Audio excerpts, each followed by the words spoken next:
This signal is illegally using an official interstellar broadcasting frequency. You're supposed to be watching the following mandatory interspecies equal time educational program. Represents what's it? What is it? What is it? What is it? What's it? What's it? What's it?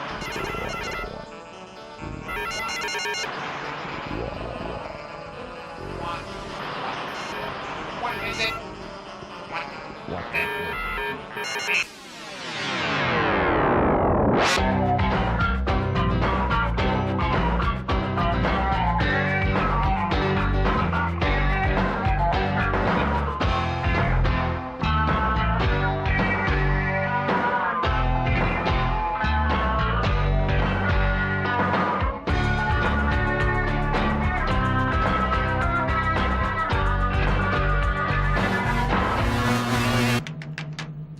Hi, my name's Chip. I'm kind of the pilot here at Cowboy, who I want to welcome you to the show. I normally come in at this point to give you some idea of what's been going on. If you've never seen the show before, I guess the best advice I can give is to bring to the show a spirit of confusion. Lightheadedness would help. Maybe a bit of hysteria there. I'll give you some background. You can put on this new video shades I've got. See if these are working. Yeah, there we go. The whole thing started a few years back with the Cowboy Pat Show. Kind of a lame children's program, been on the air here for a few decades, turned out to be a front for extraterrestrials, which is how I got involved, because I've been working for an agency that's been monitoring alien infiltration into Earth media for some years. It turned out that the co-host on the show actually was an alien in disguise. Caught everybody by surprise. And, well, it turned out there was this cosmic conflict. Interdimensional rift was formed. The entire studio was launched into space. Luckily, I was able to tap into galactic energy fields and was able to turn the studio into kind of a free-roving, navigable, self-sufficient space platform from which we're able to broadcast, and also able to tap into all of the alien television shows, which, frankly, are pathetic. Yeah, they're really lousy at television here. But, well, the whole thing's controlled by this, let's call it a fascist hive mind computer entity known as interstellar broadcasting. Actually, we're tapping into an IB signal right now in order to get this signal to you, so every now and then they might be able to override our signal, like they did at the beginning of the show. Like this. So watch out for that. Up here with me is Smilin Tom, who actually turned against his own race and is one of the nicest one-eyed green slugs that I've ever met. With us as well, Cowboy Slim, used to be the technician, now one of the hosts of the show. Rather out of touch, Slim is, but good heart, very good-hearted fellow. And then there's Phyllis. What can you say about Phyllis? Bit of a fascist hive-mind entity herself. I'm sure they know that by now, Chip. Now, I'm quite sure also that the children at home did not tune in to hear what you had to say. Oh, stop that this instant, Smiling Tom. You'll disorient the young viewers at home. Put that thing away. Smiling Tom, get happy now. Slim, what's the matter with him? I don't know. He's been like this all week. He just keeps looking at this photo album and sighing. Well, we'll put a stop to it this instant. Smiling Tom, be happy. Be happy now. Come on. Be happy. Be happy. Smile. Oh, Phyllis, that's not gonna work. Well, then what do you suggest, Professor Slim? I don't know. Hey, Tom. What'd the cucumber say to the donut? Slim, I just want to be left alone. Unhappiness, infraction. Unhappiness, infraction. Interstellar Broadcasting apologizes for the emotional inconvenience. What was all that about? Oh yeah, it's some kind of new IB regulation or something. Very, very powerful, hard to override. For now, Tom, just cheer up, okay? There. See, I knew you would get us in trouble. Now, if it's cheering up you want, it's cheering up you'll get. Oh, Chip.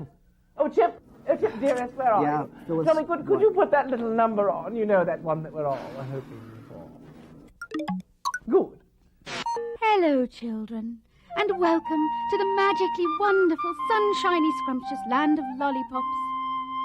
Here in the land of lollipops lives little Sally Polka Dot, a cheery type with a kind word for everyone. She's called Sally Polka Dot because all the clothes she wears are dabble-splattered with happy little polka dots. Her best friend is a curious little fellow named Ho-Hum Teddy Bear. Would you like to join Sally and Ho-Hum on their adventure today? Good. Come along, then. Sally and the Overgrown Garden. One sunny afternoon in the cheery land of lollipops, Sally Polka Dot and Ho-Hum Teddy Bear decided that they would do some gardening. And oh, what an adventure they would have. Thank you for coming over to help me with my gardening, Ho-Hum. There is a lot of work to do. I quite enjoy working in a garden, Sally Polka Dot.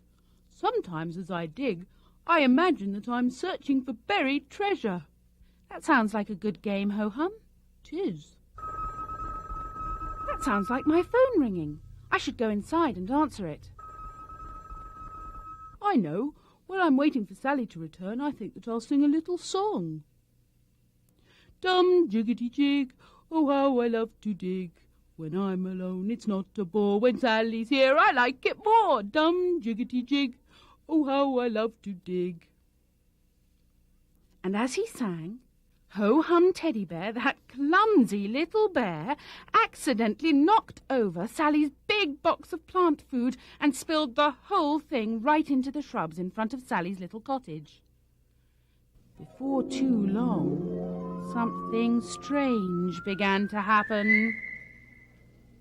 Gosh, I don't remember those shrubs being so big before.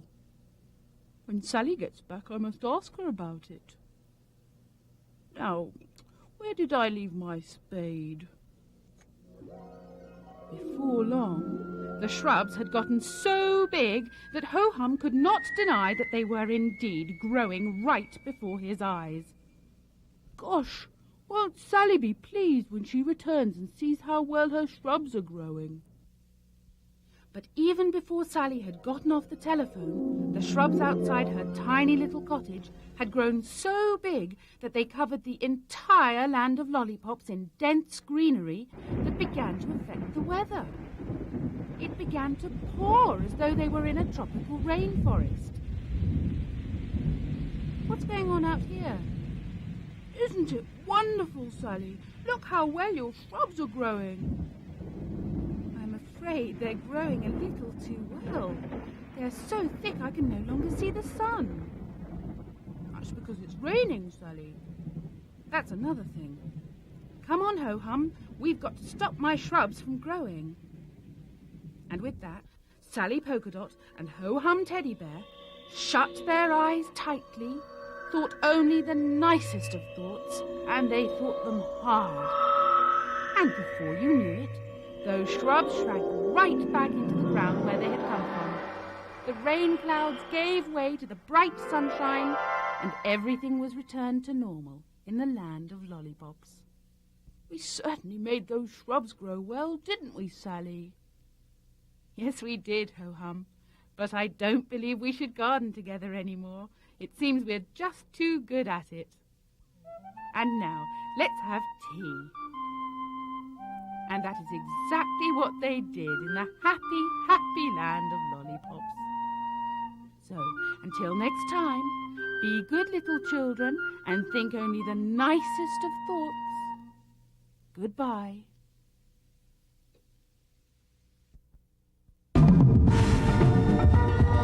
And now it's time for your favorite program, Things You Shouldn't See on TV. Think about it with Professor Dave. Here we go. Morning. This is, of course, the infamous Professor Dave intro collage from the Cowboy Who children's television program. Ostensibly a children's program, despite containing the following extremely inappropriate audiovisual material. Now, what can you say in a society such as ours, which allows individuals to have relatively free access to an extremely powerful media machine when they take advantage of these positions and present material such as that? Let's watch it again. Now, I know you have some strong opinions on this, Madge. Tell me, what do you think? Well, I am frankly appalled. I don't believe it should have ever been shown in the first place, and to think that it now exists for us to watch over and over again offends me greatly. Let's see this again. Mm-hmm. Oh. Now, clearly this is something that should never be seen. And Never. we have a variety of other clips later in the program that are also equally offensive, equally inappropriate for viewing at any time, especially the present. And, They're awful. We'll be bringing them all to you later on in the program. And we'll be repeat them wanting to several see times. that, just to see the depths to which people can sink. Such as this. I mean, it speaks for itself. It's horrifying. It's obscene, it's offensive, and I hope you're taping it now because this will be the last time we'll be able to present it in this series, though we do have lots of other great, inappropriate, and offensive pieces of material to present later on. Philip, let me just... Hi, Professor Dave here. Sorry about that. Can you believe that? A friend of mine taped it for me. They'll put anything on television. Did you know that by the time a child is 8 years old, it's witnessed 100 million murders? But not a single bird poop. Till now. Think about it. Think about it. With Professor Dave was brought to you by the... well, you know. Well, that was just utter nonsense. Don't you listen to that Professor Dave character, kiddies. Mostly uninformative. Now, what we have today is good, clean fun. Yes, we have interesting little tidbits about educational little stories and all sorts of interesting things to watch. Isn't that right, Smiling Tom? Oh, that's right, Phyllis. Come on, Smiling Tom, cheer up this instant. We'll have none of this. Let's go. Be professional. Hop, hop. Now we have plenty of wonderful and interesting things for us to watch today. Isn't that right, Smiling Tom? Yeah, that's right, Phyllis. Well, I guess that will have to do. Now let's get right down to business. It seems Cowboy Slim has wandered off somewhere, so that'll give me one less thing to contend with. Now let's get right to the quick of it, making Smiling Tom a little more cheerful today. All right, Smiling Tom, let's see that big old Smiling Tom smile. Come on. I don't know. Smiling Tom, you're not even trying. I know what I'll do. I'll tickle you. What? That always used to cheer me up when I was a little girl. No. Come on, Phyllis. Smiling Tommy. No. Tickle, tickle, tickle, Tommy. Don't tickle me, Oh, come Phyllis. on, No. smile. Come on, cheer up this instant. Cheer up. Come on. No. You're not trying hard enough. Well, it's just no use. Why? What's the matter? I can't stop thinking about my brother. Your brother? Yeah, we're identical twins. Our parents died when we were very young, and we were adopted by different families. I haven't seen him since we were babies in the orphanage. Oh. This is going to be sad, isn't it? Unhappiness, infraction. Unhappiness, infraction. Interstellar Broadcasting apologizes for the emotional inconvenience. To assist in readjustment, we present the following happy material. Here comes the pun! A tribal chief was in the habit of collecting thrones. At last his collection grew so large that its enormous weight caused the collapse of his home. He learned that people who live in grass houses shouldn't stow thrones.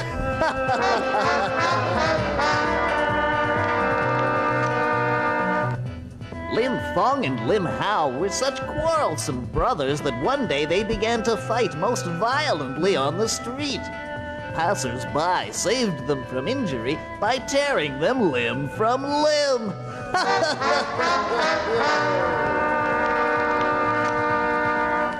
After the ark came to land, Noah commanded the animals to go forth and multiply. Soon all were gone except 2 snakes. When Noah asked why they had not gone forth to multiply, they replied, "We can't. We're adders."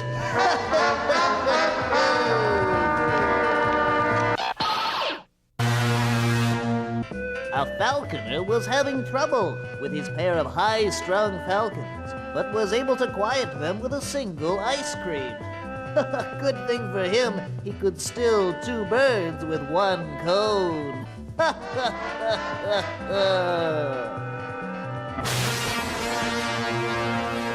Boy, what a dumb campaign. Yeah, this Ib, it's a little bit strange, so you've got to watch what you do. But I wouldn't worry about this sadness campaign, because there's a huge soap opera lobby up here. There's no way they're going to let this stand. Oh, that's good. But still, you know, in the meantime... Yeah, in the meantime, we got to cheer Tom up, because you never know, they might figure some way to shut us down completely if we let this go on for long, so... Hey, you ever hear of a show called The Fractals? Fractals. It's some old show up here. Tom used to watch it a lot when he was a kid. Talks about it all the time. Maybe we could find that. Let's see. My happier times or something.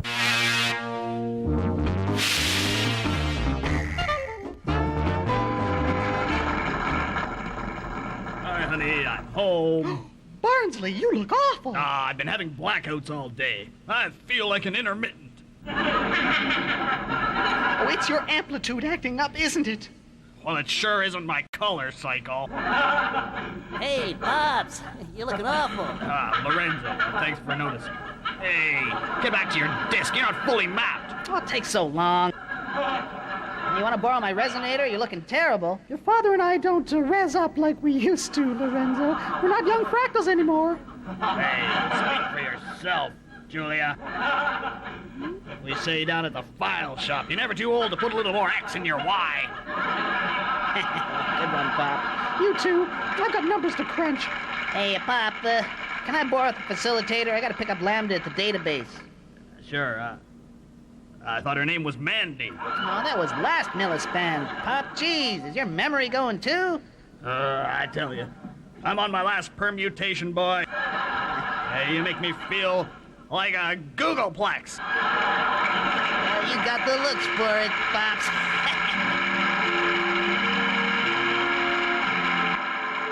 Oh, yeah, all right, Fractals, yippee! I remember growing up, I used to never miss that show. Wow, good to see that again, all right. Well, jolly good. It's good to see that you've finally cheered up and rejoined the land of the living, Smilin Tom. However, I fail to see how any such inanity could possibly cheer you up in any way, shape, or form. Now, given that you've left that business about your long-lost twin brother behind, you can settle down to the more serious business of co-hosting this show with me. Oh, no, I haven't forgotten about my brother. In fact, if there's one thing the Fractals have taught me, it's to hang on to your dreams. It did it? Well, how in the world did it do that? Well, it just reminded me of all the wonderful times I had, well, I would have had if I'd had time to grow up with my brother, and I'm gonna get those times back. That's what I'm gonna do. Sorry, Phyllis, I gotta go and do it. See you later. All right. So much for Smilin Tom. We've lost them both. I'm the only one left, so I guess I will choose a program. Let's see, what have we got here? Oh, yes, Chip. Chip. Yes, what is it, Phyllis? Yes, I've made a note for myself of something very interesting because it's supposed to be for intelligent viewers. Do try and put it on, will you? It's code number AB6 pi r squared E equals MC2. Jolly good, thank you.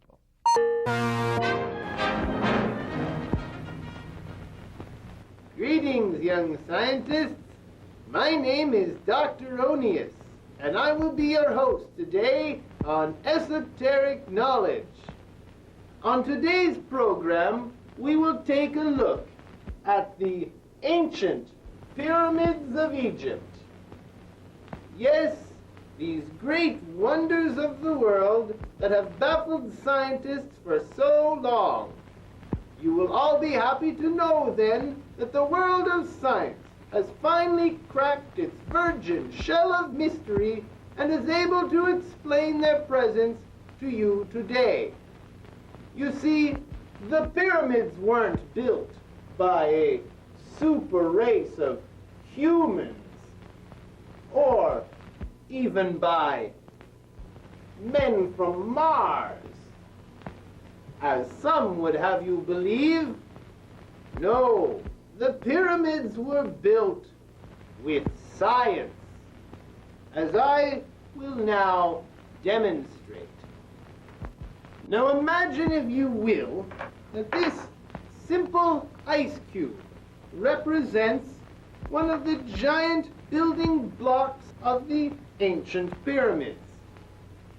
And this common household string is the thick-gauged rope that was commonly used in Egypt at the time. The workmen would simply drape the thick-gauge hemp rope over the boulder.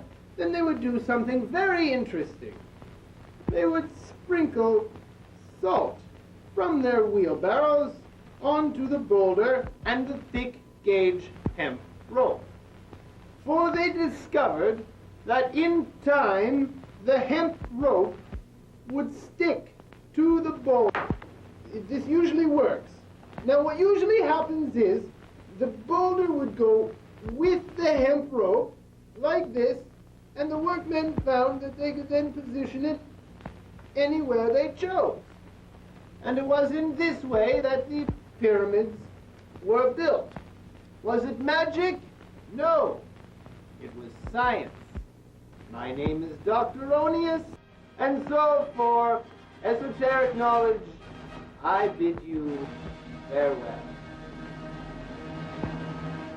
Interstellar Broadcasting, reminding you that you really shouldn't do anything except watch television all the time. All the time. All the time. Well, that's just all wrong. How can they get away with this sort of thing? I must put a stop to it this instant. Children, you listen to me now. All this stuff and nonsense about watching all the television you can is completely ridiculous. It's absurd. Why, television viewing is a very serious matter and should not be entered into recklessly. No. You should choose your programs very carefully with a discerning eye. Or better yet, have your mummy and daddy choose them for you. That way you will be spared the ugliness of watching the wrong program at the wrong time. So all this business about watching everything you can is just a great threatening heap of poppycock. Yes, that's right. What are you doing? Put me back on. We are temporarily experiencing a language violation. To help eradicate the unpleasant memory of this language violation, we present the following delightful program. Riding piggyback with Daddy, the nicest way to please a girlie or a laddie. When he starts to run, I have such fun while Daddy rides me piggyback.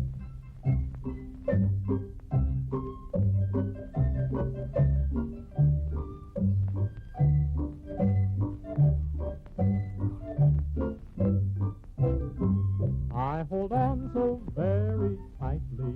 If I let go, I know that I'm not acting brightly. Every night when he comes home to me, we have such fun playing piggyback.